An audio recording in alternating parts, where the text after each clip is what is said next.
Hello guys, কেমন আছো তোমরা সবাই? আশা করি তোমরা সবাই খুব ভালো আছো। আমিও বেশ ভালোই আছি, কিন্তু কতক্ষণ ভালো থাকবো জানি না। যেরকম ওয়েদার দেখছি, তা আজ আমি ভিডিওটা অন করেছি। আমি তো ব্যাঙ্গালোরে থাকি এখন আপাতত। তো এখনই ব্যাঙ্গালোরের যে ওয়েদার, সেটা তোমাদের সাথে শেয়ার করবো। একে তো ঠান্ডার সময়, ঠান্ডা পড়েছে, তার সাথে এখন ওয়েদারটা দেখো।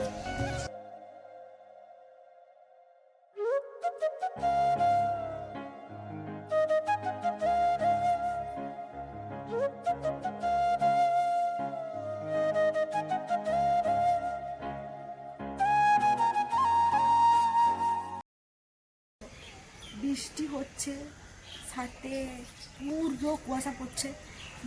পুরো একদম মনে হচ্ছে যেন এমন একটা অন্য জায়গাতে আছে। এত ঠান্ডা, আজ 3 দিন ধরে বৃষ্টি, ঠান্ডার সাথে সাথে বৃষ্টিও পড়ছে। ভিডিওটি ভালো লাগলে সাবস্ক্রাইব করে পাশে থাকবেন।